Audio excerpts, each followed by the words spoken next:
Women theological forum جی کے نسوانی الہیات کے خاتون ہوتے ہوئے ایک خاتون الہیات کے مختلف ایمان کی سچائیوں پر، عقائد پر، بائبل مقدس کے مختلف تذکروں پر گفتگو کر سکتی ہے یا بات چیت یا سوچ سکتی ہے. جی جی جی یہ بائبل مقدس میں خواتین کی سٹڈیز سے آگے ہے. جی جی جی یا بائبل مقدس خواتین کے متعلق کیا تعلیم دیتی ہے اس سے بھی آگے ہے. ٹرو.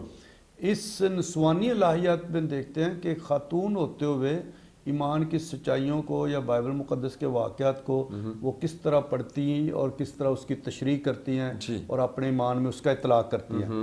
تو مکتبہ نامہ پاکستان اس کا ڈھانچہ ایک بورڈ ہے ہمارا، جی اور اس کے تحت ہر شہر میں جہاں بھی چاہنے والے ہوں اس میں حصہ دار وہاں رابطہ کار ہوتے ہیں. جی تو ایسے کام چلتا ہے، سیمینرز ہوتے ہیں، ممبرشپ ہوتی ہے. جی پھر مکتبہ نامہ پاکستان کی ایک بہت بڑی خدمت الہیاتی ادب، تھیولوجیکل لٹریچر، جی بالکل. الہیات کے 8-9 مختلف موضوعات پر کتابیں لکھنی ہیں. ہم دیگر مذاہب کے لوگوں کے ساتھ مل کر بھی سیمینار کرتے ہیں اور کتابیں ان کی بھی لکھتے ہیں. جی تمام کلیسیاؤں کے لوگوں کے ساتھ بھی کتابیں لکھتے ہیں، مل جل کر سیمینار بھی کراتے ہیں. جی. اور عام مومنین کو جن کو شاید کسی اور جگہ پہ کوئی حیثیت مقام نہیں ملے گا، جی. اگر ان کی دستاویزات، ان کے مسودے، ان کے مواد، لکھا ہوا تحریری مواد جی. ہماری پالیسی کے مطابق ہے، جی. خاص کر روشن خیال ہے، خواتین اور مردوں کی مساوات پر بات کرتا ہے، اور کلیسیاؤں میں اتحاد اور مذاہب میں امن کی بات کرتا ہے، جی تو فرقے اور نفرتوں اور پھوٹ کی بات نہیں کرتے، جی. پھر ہم ضرور چھاپتے ہیں. تو ہمارے لکھنے والوں میں دوسرے مذاہب کے لوگ بھی ہیں، جی دوسری کلیسیاؤں کے لوگ بھی ہیں، مرد بھی ہیں، خواتین بھی ہیں. جی. تو یہ اشاعت کی کتابیں چھاپنے کی ایک بہت بڑی خدمت ہے. دوسرا تربیت کی بہت بڑی خدمت ہے. ہم سیمینرز کراتے ہیں مختلف جگہوں پہ، جی اور نیٹ ورک ہے، وہ ہمارے رابطہ کار ہیں مختلف شہروں میں، جی لوگ ان سے رابطہ کر لیتے ہیں. لوگ براہ راست مرکزی دفتر جو سادوں کی ضلع گجرانوالہ میں ہے وہاں رابطہ کر لیتے ہیں. جی جی. یعنی ہمارے ہاں کوئی تعصب نہیں ہے، نہ جنسی تعصب مرد اور خاتون ہونے کا، جی. نہ ایمانی کلیسیائی تعصب کیا فلاں چرچ سے ہیں فلاں چرچ سے ہیں. ہمارا اٹھنا بیٹھنا تمام سربراہوں سے، تمام بشپ صاحبان سے، تمام کلیسیاؤں سے ہے. اور نہ اس میں ثقافتی تعصب ہے. جی جی. کیا آپ فلاں سندھ سے ہیں یا بلوچستان سے، ہم نہیں. تو ہم سب کو اس میں شامل کرتے ہیں اور خوشی کے ساتھ مل جل کر کام کرتے ہیں. اور یہ ہم روایت ڈالنا چاہتے ہیں دوسرے اداروں کے ساتھ مل جل کر کام کرنی. اس لیے میں نے شروع میں کہا میں گواہی کی منسٹری کو اس لیے بھی اپریشیٹ کرتا ہوں، خراج تحسین پیش کر رہا ہوں، بغیر کسی کلیسیا کے نام لیے یا اپنی کلیسیا، سمجھ گیا ہوں. لیکن ایک خدمت ہے کہ میڈیا میں، ابلاغ میں بشارت کو، انجیلی قدروں کو، مسیحی ایمان کی حقیقتوں کو کیسے لوگوں تک لانا چاہیے. تو مکتبہ نامہ پاکستان ہر اس سوچ کا، ہر اس خیال کا، ہر اس تحریک کا اور ہر اس کارکردگی کا، عمل کا کو خراج تحسین پیش کرتا ہے اور پذیرائی کرتا ہے. جی.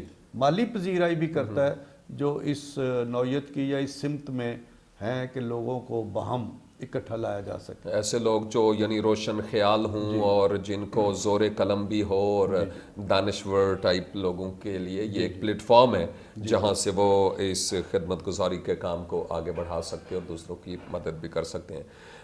ساتھ ہی ساتھ فرد صاحب میں یہ بھی پوچھنا چاہ رہا تھا کہ ایسے بھی لوگ ہماری کمیونٹی میں ہیں، مسیحی کمیونٹی میں، جن کے پاس وقت نہیں کہ کسی خاص انسٹیٹیوشن میں جا کر تعلیم حاصل کریں، یا غربت و مفلسی کے سبب سے ایسا ہے کہ یا تو وہ دن کو کام کرتے ہیں اور شام کو مشکل سے گھر پہ پہنچتے ہیں، ان کا جی کرتا ہے کہ وہ مطالعہ بائبل مقدس کریں.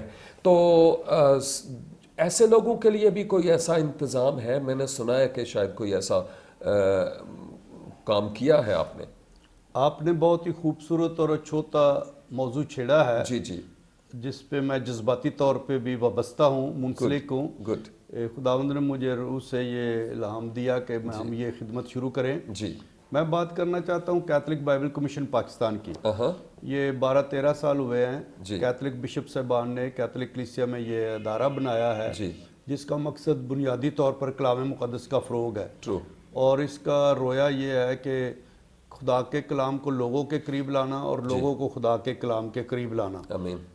اس کے تحت ہم نے پہلے بھی 2-3 منصوبے خدمت کے منصوبے پیش کیے تھے. جی جی. ایک ہمارا منصوبہ جاری ہے کلام کے 1,00,000 دوست. تو ہم اس میں لوگوں کو رجسٹرڈ کرتے ہیں، جو ایسے لوگ جو عہد کریں کہ ہم اپنی اپنی بائبل مقدس رکھیں گے، ہر روز اسے کھولیں گے، 5 یا 7 منٹ تک پڑھیں گے. جی. جو 5 یا 7 منٹ تک پڑھتا ہے، تلاوت کرتا ہے، 3-3.5 سال میں وہ بائبل مقدس کی مکمل تلاوت کرتا ہے. تو اس میں ہم چاہتے ہیں کہ لوگ اس میں شامل ہوں. دوسرا منصوبہ جو ہم نے سن 2012 میں کیا، جی. بہت ہی ایک روحانی تجربہ تھا، ایمانی تجربہ، گڈ. کہ ہم نے بائبل میراتھن پاکستان 2012 کرائی. جی جی. کہ 6 رات اور 7 دنوں میں جی. 127 گھنٹوں میں کلام مقدس کی مکمل تلاوت کی گئی، بلا ناغہ، بلا وقفہ. Bible marathon. بائبل میراتھن رات دن. جب بائبل مقدس کھلی تو 127 گھنٹوں کے بعد تب ہی بند ہوئی جب ساری اس کی تلاوت ہوئی. اس میں ہزاروں لوگوں نے باری باری حصہ لیا. ہم نے ہر ایک کے لیے 20-22 آیات کا یا ایک باب کا سیگمنٹ رکھا ہوا تھا. جی جی. لوگ آتے تھے، رجسٹرڈ ہوتے تھے، پھر وہ پڑھتے جاتے تھے. بہت ایک اعلیٰ تجربہ تھا رات اور دن کا. Very good. آئیڈیا اس میں جو نقطہ مضمون خیال تھا کہ لوگوں کو خدا کے کلام کے قریب لانا چاہیے. اور اس سارے پروگراموں میں 6 رات اور 7 دن بہت سارے پروگرام ہوئے، لیکن بہت بڑے سٹیج کے درمیان میں صرف بائبل مقدس مہمان خصوصی اور چیف گیسٹ تھا، اور کچھ نہیں تھا. اب جس سوال کی طرف آپ نے اشارہ کیا ہے، میں اس کا جواب دینا چاہتا ہوں تفصیل کے ساتھ. پچھلے 2 سالوں سے ہم اس کی تیاری میں تھے. اس سال یہ فائنل ہو گیا ہے، حتمی ہو گیا ہے کہ ہم بائبل مقدس کے علوم کا مطالعہ، اسٹڈیز ان بیبلیکل سائنسز، یہ ہمارا ویب سائٹ بھی ہے sbsurdu.org. تو اس پہ بھی کافی کچھ لکھا ہوا ہے.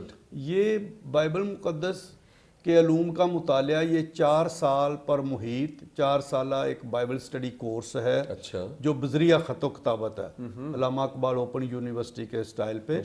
یہ ڈسٹنس لرننگ ایجوکیشن پروگرام ہے. اس میں یہ ہے کہ کوئی بھی شخص 100 روپیہ دے کر 4 سالوں کے لیے رجسٹرڈ ہو سکتا ہے. اس کو اسٹوڈنٹ کا آئیڈینٹی کارڈ ملے گا، وہ 4 سال پڑھ سکتا ہے. صرف 100 روپیہ؟ 100 روپیہ رجسٹریشن فیس ہے، اور پھر ہر سال کی فیس علیحدہ ہے. مثلا پہلے سال کی 200 روپیہ ہے سال بھر کی. ہم نے یہ اس لیے بھی کم رکھی ہے، ہم نہیں چاہتے کہ کوئی بھی شخص پیسے غربت ہونے کی وجہ سے، پیسے نہ ہونے کی وجہ سے اس کورس سے دور رہے یا نہ پڑھ سکے.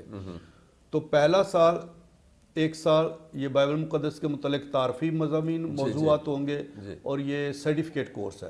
اگر کوئی دوسرا سال بھی پڑھے تو اس کو بائبل مقدس کے علوم میں ڈپلومہ ملے گا، اور اس میں بائبل مقدس کے موضوعات ہوں گے. اور اگر کوئی تیسرا سال اور چوتھا سال پڑھے ان کو بائبل مقدس کے علوم میں بی اے کی بیچلر کی ڈگری کے برابر ہم سند دیں گے. اور اس میں تیسرے سال میں بائبل مقدس کے سیاق و سباق کا مطالعہ ہوگا، اور چوتھے اور آخری سال میں بائبل مقدس کی تفسیری مطالعہ ہوگا. وہ کچھ مشکل ہوگا، لیکن ہم چاہتے ہیں کہ جو 4 سال پڑھ لے، اور اس کے بعد اگر وہ چاہے کہ وہ مزید ماسٹر ایم اے بیبلیکل سائنسز میں بائبل مقدس کے علوم میں کرنا چاہتے ہیں، تو ہم ان کو باہر بھی پذیرائی دیں گے. اس کیتھولک بائبل مقدس کے علوم کا مطالعے کا بنیادی ایک خوبصورتی یہ ہے کہ گھر بیٹھے آپ اپنے فارغ وقت میں جب بھی چاہیں، آپ کو جو نصابی مواد بھیجا گیا اس کے مطابق پڑھ کے سوالوں کے جواب دے کے آپ اسے واپس بھیج سکتے ہیں. اور یہ ہر 2 مہینے کے بعد مواد بھیجا جائے گا، اور امتحان بھی ہوگا، لیکن سب کچھ گھر بیٹھے.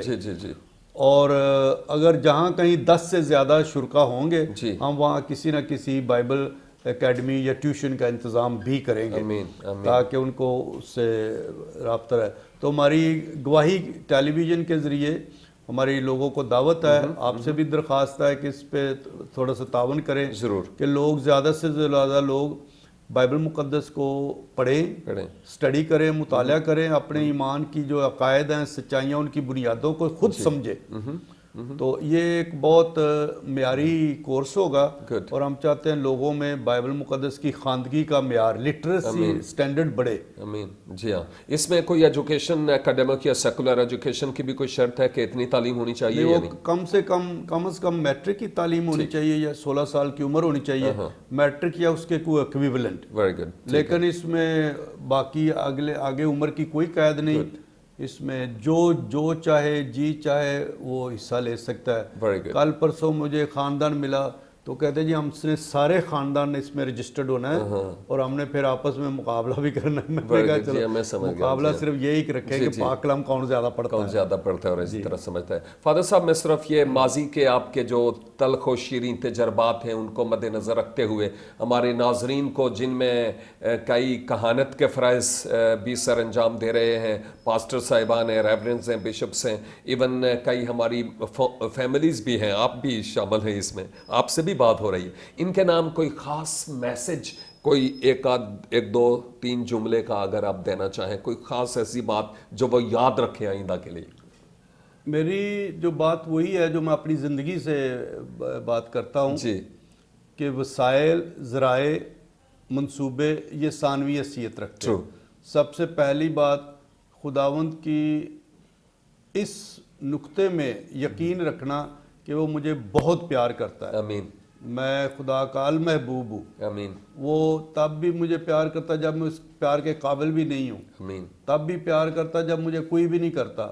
تب بھی پیار کرتا جب میں سو بھی جاتا ہوں, جیسے زبور گاتے ہیں تیرا راکھا نہ کدی انگلا لے, تیرے رب نو نیندر نہ آوے. تو مجھے بہت پیار کرتا ہے. لہذا وہ مجھے پالتا اور میری پرورش کرتا ہے. وہ مجھے کبھی گرنے نہیں دے گا کبھی.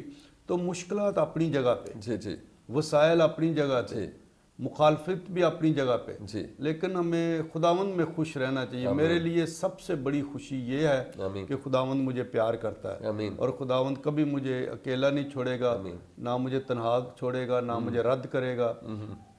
البتہ جو وہ اپنا منصوبہ میرے ذریعے پوری کرنا چاہتا ہے, ضروری نہیں کہ وہ میری خواہش کے مطابق ہو. میری خواہشات انسانی خواہشات اور ہیں, لیکن خدا میرا سب دھیان رکھتا ہے. آمین.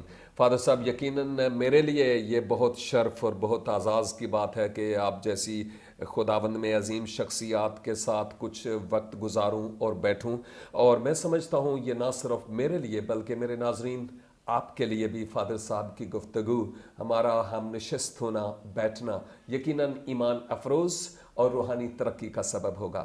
میں آپ سے یہ درخواست کروں گا کہ آپ بھی کلام مقدس کا مطالعہ کریں, خداوند یسوع مسیح کی تعلیمات کو اپنی زندگی میں عملی جامہ پہنائیں اور 5ویں انجیل بن کر خداوند یسوع مسیح کے عملی طور پر گواہ ثابت ہو سکیں. اگرچہ آپ فادر ایمانوئل آسی تو نہیں بن سکتے, لیکن آپ ایک اچھے, باوقار اور پر اثر مومن, ایماندار ضرور ہو سکتے ہیں. ہماری دعا ہے کہ خداوند آپ کو یہ روحانی طور پر بھوک لگائے تاکہ آپ یہ کہہ سکیں کہ انسان صرف روٹی ہی سے نہیں بلکہ ہر اس بات سے جو خداوند کے منہ سے نکلتی ہے جیتا رہے گا. خداوند آپ سب کو برکت دے. پھر ایک نئی شخصیت کو لے کر آپ کی خدمت میں حاضر ہوں گا. تب تک کے لیے ہمیں اجازت دیجیے. Thank you very much and God bless you. آئندہ بھی دیکھتے رہیے پروگرام خدا کے لوگ, صرف گواہی ٹیلی ویژن پر.